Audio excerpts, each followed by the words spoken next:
संघ को लेकर धारणाएं अलग अलग रहती हैं, लेकिन संघ में बहुत लोगों की धारणा ये रहती है कि संघ में कुछ 2-4 लोग सोचते हैं, बाकी सब लोग उसका पालन करते हैं। ऐसा नहीं है। संघ का एक सामूहिक चिंतन चलता है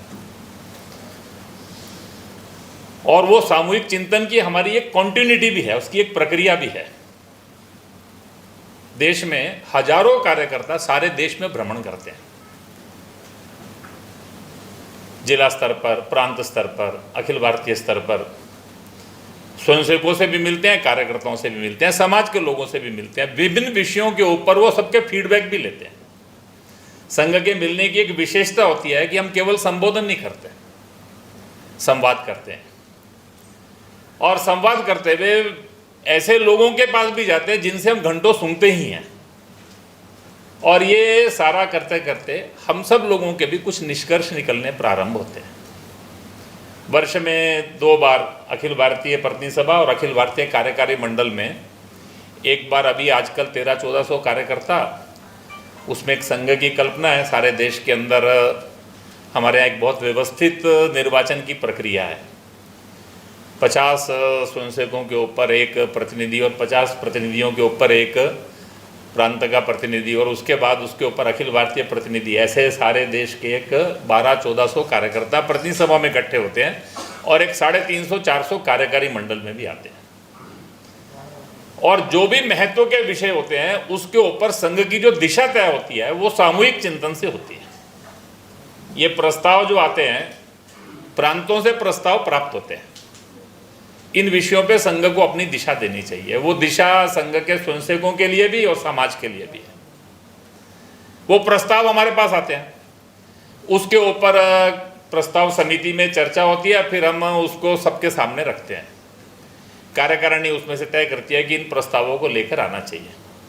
फिर उसके ऊपर डिस्कशन होता है, 4-5 बार डिस्कशन होता है। इतना डिस्कशन होता है कि आप अगर कभी उस बैठक में जाएंगे, वो जो कह रहे थे कि प्रस्ताव पारित कराना, यानी ये प्रस्ताव समिति के लिए पूरी एक ऐसी एक्सरसाइज है जिसको वर्णन करना बड़ा मुश्किल होता है। जब प्रस्ताव पारित होता है तो एक सुख की सांस लेता है। ऐसी हमारी सबकी वहाँ प्रस्ताव पारित कराने वालों की स्थिति होती है। और एक प्रस्ताव के ऊपर प्रतिनिधि सभा में एक 300-400 लोगों का इनपुट आता है उसके अंदर, कम से कम, यानी 25% से ज़्यादा लोग उसके अंदर छोटी छोटी बात, क्या होना चाहिए क्या नहीं होना चाहिए। कभी कभी तो प्रस्ताव रद्द हो जाता है कि नहीं, ये होना ही नहीं चाहिए, ये ठीक ही नहीं है। और कभी टाइटल भी बदल जाता है, कभी पूरा कंटेंट भी बदल जाता है। लेकिन वो जो तय होता है वो संघ की दिशा होती है और उसके आधार के ऊपर हम काम करते हैं। वो हमारे लिए मैसेजिंग नहीं है, वो पोस्चरिंग नहीं है, वो कोई हम अपने आप को सिंबलाइज कर रहे हैं, ऐसा नहीं है। एक बार जो रेजोल्यूशन बनता है, that becomes the direction of RSS. उसके आधार के ऊपर सब लोग आचरण और व्यवहार में काम करते हैं, वर्षों काम करते हैं और ये चिंतन की प्रक्रिया सतत चलती चली जाती है। पीढ़ी दर पीढ़ी, ये 4-5 पीढ़ियों की जो कॉन्टिन्यूटी है, उसका कारण यह है कि हमारे यहाँ एक सामूहिक चिंतन की प्रक्रिया है।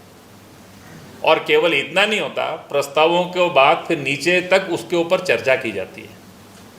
फिर केवल इतना ही नहीं रहता, बहुत सारे लोग देश भर में जब भ्रमण करते हैं तो लोग प्रश्न पूछते हैं कि ये जो हमने कहा इसके पीछे का भाव क्या है, ये क्यों कहा है, ये क्यों नहीं, इसके पीछे के, तो अपना रिव्यू भी चलता रहता है और सबकी क्लियरिटी भी होती रहती है। और इसीलिए जो संघ को समझना है, तो संघ के समझने के लिए मैं बहुत बार कहता हूँ, संघ को संघ की निगाह से समझना।